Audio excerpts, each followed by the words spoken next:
Hey everyone, 3 days in a row of lives. That's exciting. So what are we talking about today? As usual, I'm gonna go ahead and share this over to my personal page.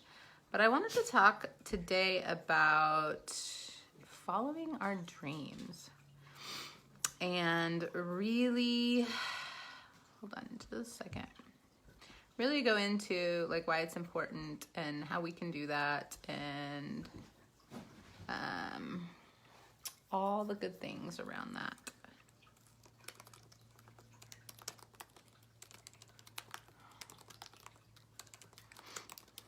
So yeah, let's get that shared so we can get as many people as possible this beautiful experience and information. Hope you're having a beautiful Thursday or Friday, depending on where you are in the world. It's been a great day so far. It's pouring rain outside, but I still went and walked the rescue pups, which was fun. They had a good time. They had a good time playing in the rain. So, welcome. I'm excited you're here. Let's just take a minute and really, ground into this space together. And if you're watching live, go ahead and pop your comment through. If you're watching the replay, go ahead and hashtag replay. Let me know what you got out of it. If you have any questions, I'd love to continue this conversation. I think it's so potent and powerful to really be reopening this topic of conversation and giving ourselves permission to go really deep into this. So, following our dreams, right? So I'm sure you've heard or had heard at some point in your life. If not, then that's awesome. But I think many of us grew up hearing things like, get your head out of the clouds, you're just a dreamer. I know several people, myself included, who on their report cards would get notes like that, or at parent-teacher conferences would get comments like that, like she's always dreaming, she's always reading. Like for me, it was always reading like fiction and fantasy books and nonfiction, all the stuff. Like I was constantly, constantly dreaming and like talking about being the first woman president of the United States. And like I had all of this stuff going on. And I think as children, the majority of us, right, are really tapped into that, right? We really easily are dreamers. We come into this physical experience and we have, the capacity to really dream things into reality. And that's the key, right? If we can't dream it, we can't receive it. Makes sense regardless of what your beliefs are. If you can't see it for yourself, it doesn't happen. And so it's super potent and super powerful for us to be dreaming. But since we grew up, not just as children, right? Like I'm sure you still hear this stuff, like get real, grow up, get a real job, things like, a lot of people held beliefs around like being a musician or an artist or, a dancer or whatever. Those weren't real jobs. They were just something we got to do for fun. And as we grew up, we were basically told to put our feet on the ground, to quit dreaming, to pay attention, right? To work hard, to do this, to do that. And many of us lost our capacity to dream, particularly if you don't do something creative, right? Like if you don't paint or write or dance or read, many of us have lost track of how it is that we dream. And we just are so grounded in the physical world, which is also important. Don't get me wrong. But this capacity to dream and to really like go deep into letting ourselves explore what it is we really want. Letting ourselves be creative and fun and like flowy and really tap into what we're passionate about, really allow ourselves to, to be open to the possibilities. And then as we get older, right, it actually gets worse. Like if you're 40 years old or however old, but let's say you're 40 years old and you've built a career, this is going to sound a lot like me, and you've built a career and you've gone down this path and you've invested this time and this money into it. We have this idea in society that you're now committed and that's what you get to do for the rest of your life, right? And that if for some reason we change our mind or want to do something different or we're dissatisfied with the choice that we've made, whether that's a career or relationship, lifestyle choices, whatever it is, if we get to a point where we're no longer happy with that, or maybe we were never happy with it, and we want something different, there is a stigma around that means somehow we failed, right? That means somehow we wasted our time. We didn't have it figured out. You know, we didn't live this charmed life. And so there's a lot of hesitancy in our society to make a different choice. And it's, you know, you see it all the time, right? And people who are in a career path that doesn't light them up anymore, or a relationship that's just not working, or, you know, whatever it is. And I would challenge you, if this is you, to start to challenge that idea, right? It's pretty ludicrous that we think that at 15, 16, 17, 20, 22, 25 years old, or even 35 or 45, that we can decide what it is we want out of the rest of our lives, and that we're then stuck in that place. And so what do these two things have to do with each other? Well, if you're in a position where you're feeling unfulfilled, right? You're feeling like a pull to do something different. You're feeling like there's something missing in your life. You're feeling like you don't like your job anymore, you know, whatever it is. But you are not allowing yourself the space and the place to dream. You're not allowing yourself to look at the situation from curiosity. And you're tied up with the stigma that society has around this, then you're limiting your choices and you're limiting the abilities that you have to create the most beautiful life that will light you up, right? And so I am seriously on a mission to impact as many people as I can, to encourage you or light the fire under you or give you permission or whatever it is that you feel you need in this moment to really start dreaming. Like, what does my dream life look like? And never to stop. And for many of us that haven't done this for a while, right? Because we're grown-ups and grown-ups don't dream. We're in the real world. It can be tough. Like it can be really tough to be like, starting to be curious and to play with what life would really look like. And so there's a lot of ways that you can do this. You can, one of my favorite ways, and this is something I do with my clients when we're talking about visioning for their life or their business, is to really just allow yourself to free write, right? Like, what would my life look like? What would my ideal day look like? What do I really love to do? What am I passionate about? You know, what am I doing now that I don't really love? And what would I replace that with? And just really start dreaming with no rules, because that's the thing, is we put so many rules around the choices we make and the things we allow ourselves to think are possible, and like to give ourselves permission to do or to receive.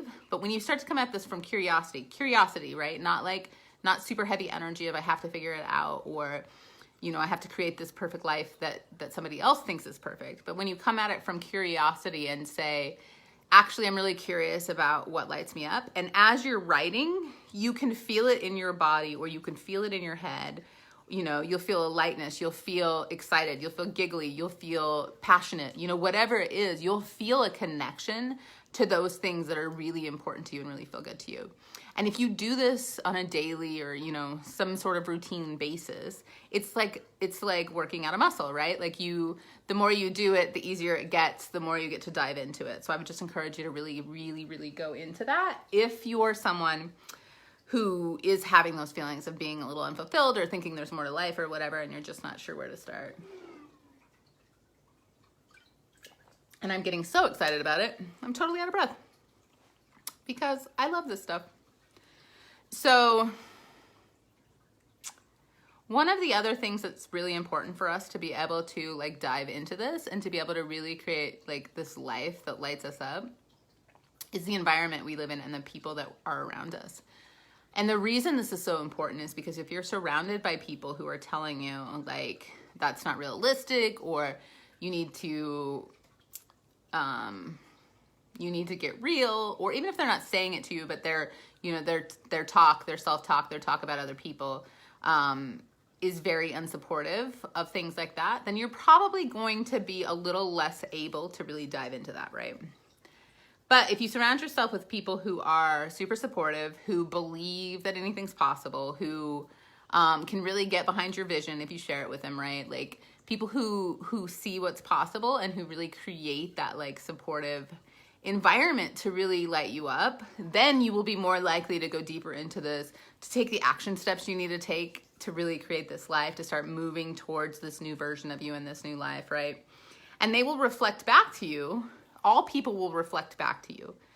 The difference is if you're surrounded by people who are supportive, who have these types of beliefs, who are really into like living this life that feels amazing, and really taking our power back, what they reflect back to you is more of that, right? It's more supportive. It's more encouragement. It allows you to stretch your wings and to dream and to play and to have conversations with people, right? Because another part of this like playful dreaming is to be able to talk about it with people, to be able to have other people who are having, you know, similar experiences and to talk about like what's possible. Like I had this idea, I would love to start this business where, you know, I don't know, walk cats or whatever, right? But like being able to talk about these things and not have the reflection be, oh, that's a stupid idea, or why would you do that? You already have a career, or you're never going to make any money at that, you know? But really surrounding yourself with people who can reflect back to you in a way that encourages you to expand your belief systems, to expand your confidence, to expand your ability to be curious and play, to expand your ability to really tap back into your co-creative powers and create this amazing life. So it's really, really important. And the other thing about this is there are also, as you start to play into this, and in life in general, right, there are choice points that come up along the way. When you start to go, I feel like I should give a disclaimer because when you start to go into this and you start to say, you know what, I'm actually more committed to living the life that I desire, to having the impact I desire, to really like breaking all the rules and doing it my way and having the audacity to feel amazing and live this beautiful life. When you do that, when you make that decision and you energetically basically make a commitment to that, right? You're open to that. Things will pop up in your existence, right? Like you will have opportunities, you will have challenges, there will be stuff that comes up. And it's important to have an awareness that this is how it works and this is what will happen, because those things that pop up are actually choice points for you. It's almost like we get, on one hand, it's like we get challenged, right? Like you said you were committed to that, but here is this carrot over here to distract you and like see if you're really that serious, right? Or sometimes what'll come up is like, oh, you're committed and you're serious. Here is this opportunity to go further into this if you're seriously committed, right? And when we don't have an awareness that that's what's going on, often these choice points will come up and we won't even recognize that that's what they are. And so as you play into this and you start to commit to really following your dreams, really following your passions, really, really daring to live, this amazing life, just have that awareness, right? About what is coming up in your experience, what is coming up in your field, like what is happening around you, what opportunities or challenges are popping up, so that you can recognize those choice points and make a decision or respond to those instead of reacting to them, right? Coming from a place of really understanding what they are and making the choices based on what you desire in life and what your commitment is. And it's never too late, right? It doesn't matter how old you are. It doesn't matter, if you are married with 14 children. It doesn't matter if you are super uber successful in your career and you're running a business or you're CEO of a company or whatever, right? Like it's never too late to decide that you can have what you want, right? It's never too late to course correct. It's never too late to dream bigger or have a different dream, right? The only time it's too late is if we decide it's too late, right? But the other thing is that you are the one who has to be committed, right? No one else can do it for you. I was having this conversation with a client the other day, right? Like I so badly in my business want people to be able to have what I have, to be able to be the full expressions of themselves, right? Like I know what's possible for them, but I can't do it for them and I can't want it more than they do. I can't want it for them more than they do. And so as you go down this path, you have free will, right? Like you can decide at any point if you want to go left or right. And there's no wrong choices. That's the thing. It's your life. There's no wrong choices. But surrounding yourself with people that support you is uber important, as long as you understand that ultimately you are the only one that gets to, that gets to create this, that gets to make these decisions, that gets to show up, that gets to dream, that gets to have the fun, that gets to have the life, that gets to make the choices, right? No one else can do it for you. They can't want it more for you. They can't, you know, decide for you. They can't do any of that. And so it's fun, and you get to have fun with it, but you also get to know that it's ultimately your responsibility in any moment to decide what you want. So I, for one, hope that you start to play with this dreaming if you haven't already, and go deeper into that and really just play with what's possible, right? Like, let's drop the rules around what society says we have to do or we're supposed to do, and just really tap into what do our hearts desire? What does our soul desire? Because I know that the more of us that do that, this is how we upgrade humanity, right? This is how we make the changes in the world that really result in a more peaceful, more beautiful, more supportive human experience. So I hope you're having an amazingly beautiful day. If you have any questions, comments, please drop them. Hit me up on Messenger, whatever. I'd love to have these kind of conversations. Super beautiful. And if you haven't registered for the Activate Your Natural State Summit, I actually reopened registration because we had so many people on the wait list in like 2 days. So you can register through today. You will be a little behind, but you will get all of the videos, so they will all come to you. And there is a link somewhere. There's posts all over Facebook with it, all over Instagram, and I'll drop it in the comments on this video everywhere I upload it, so you guys can join today. After today, it'll be back to the wait list. So I love you all so much. Have a beautiful day and have so much fun dreaming.